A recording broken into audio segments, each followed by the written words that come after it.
Is marriage a solution to somebody who has an addiction? Someone is young, they're addicted, parents find out, they're, oh my God, you know what we need to do? We need to get him married. Let's go and get him married. Or maybe he himself is like, you know what? I need to get married. I need to fear Allah subhanahu wa ta'ala, and I need to marry somebody so that I have some sort of, I have somebody for release, someone to interact with. What do you think? Yeah, complex question. Certainly not one size fits all. I will say this. I have seen What the people. Prophet ﷺ says, "ما استطاع منكم الباءة فليتزوج فإنه أغض للبصر." That marriage helps you lower your gaze. Yes. Someone says that, well, this hadith is proof that I should just, if I'm having a problem lowering my gaze, I just go and get married. It'll help me. It certainly will help. However, if we're talking about an addiction to something before we get in there, then that changes the conversation. Let's define addiction. Actually. Okay. So addiction, now this is the definition according to the American Society of Addiction Medicine. Sure. Now, there's really one important part I want to point out at the end. So here's what they define it. They say, addiction is a primary chronic disease of brain reward, motivation, memory, and related circuitry. Dysfunction in these circuits leads to characteristic biological, psychological, and social manifestations, right? So think of it like if you are going into marriage with a disease of some type, let's say you had a physical disease. If you have a skin disease, do you have to disclose that to a potential spouse? Yeah. Of course you do. You don't go into the marriage like that, right? Now, if you disclose it and they're okay with it, then that's something else, okay? But they added to this definition, and you know what they added? Can you break down this definition, make it even simpler for us? Yes, so basically it's messing with your brain, okay? And it has psychological consequences, feelings of guilt, shame that often come with it, social consequences, isolation, not being able to find help in the community, inter-family issues because of this. But interestingly, they added and spiritual manifestation. And that's why it's so relevant to Muslims in particular, because they are having difficulty processing, I pray, but I still do this. I fast, but I still do this.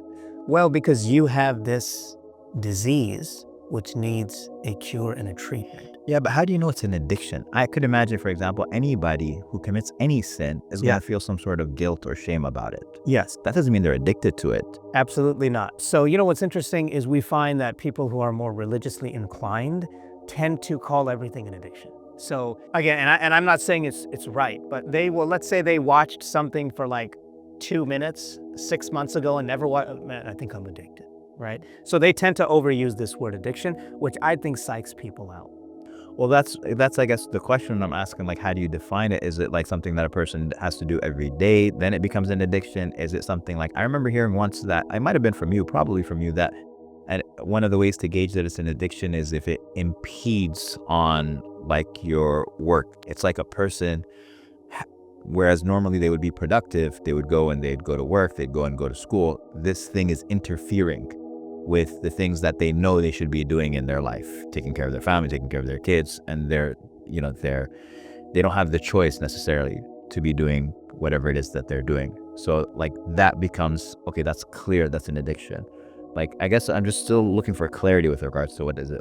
Yeah. So some try to define it by time, like if you do it, whatever, 2 hours a day or 3 hours a day. I'm not really on that side. But to keep it very simple, is it impeding you from doing your sort of regular duties or major duties in life? Okay. And if you are, going to work late because you're up all night, now we might be getting there. Yeah. Right? If you are failing out of school, we might be getting to work. You're using people's credit cards. Yeah, I mean, stealing things, right? Disassociating from your family, being in isolation more and more, drastic personality changes because of extreme guilt and shame. You don't want to be around anybody, right? Withdrawing. Now we might start looking at, this person might be addicted.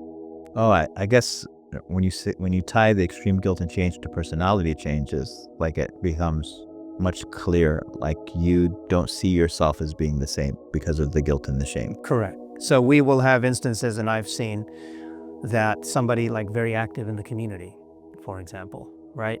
A role model, all other things considered, but they have this dirty little secret and it just drives them crazy because they feel like a hypocrite.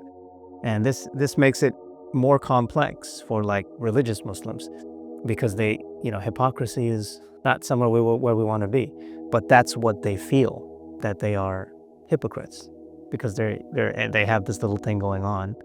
And they try to, and it's a cycle of shame. I stop, I go back to it, I stop. Yet they're doing all these other things in the community.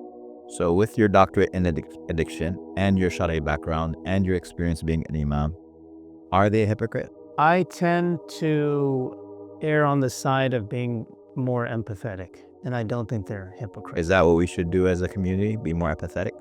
Well, if we're looking for a solution to the problem, yes. Okay. If we're looking to keep pushing people away and not have a resolution, then we can keep doing what we're doing. What are we doing? Not much. Okay. We just got to sweep it under the rug. Yeah, like I'm thinking of when was the last time I heard a khutbah about pornography. It's rare. I mean, it might be something that gets pulled out. I grew up at that. That's what I heard. And people were like up in arms. Really, they were offended. Yeah. And his response was, when else do you want to talk about it? Hmm. You want them to get information from somewhere else, right? Now, you can still address it. You don't have to even use the word pornography if people are not comfortable. Like, I know obviously there's etiquette in the Jummah, but you could still talk about lusts or explicit content or whatever, right? So we don't really do much of anything. But when I see somebody who is trying over and over again to stop sincerely and is unable to do it, how do we say that that person is not genuine? Their brain is hijacked. The average age of exposure is getting younger and younger. Now it's something like 9. Yeah, I was just going to ask you, like, we know the ages of, like, when people are most susceptible, for example, to start smoking cigarettes, 12 years old, with regards to certain drugs, with pornography. When are you trying to protect people from?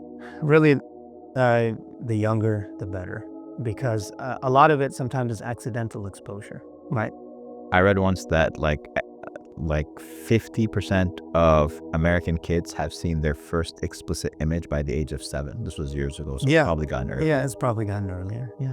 And usually the first exposure is accidental.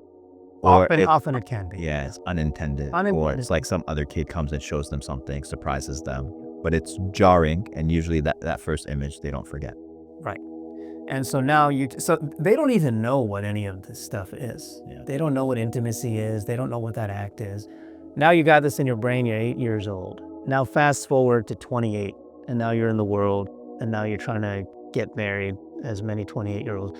You have 20 years of your brain programmed in a certain way. Now we need to unprogram all of that. Okay. And if they've been making a sincere effort to do that, I don't see what, just burying them into the ground is going to accomplish, right? A lot of times that process has been made more complicated because there's nowhere for them to go.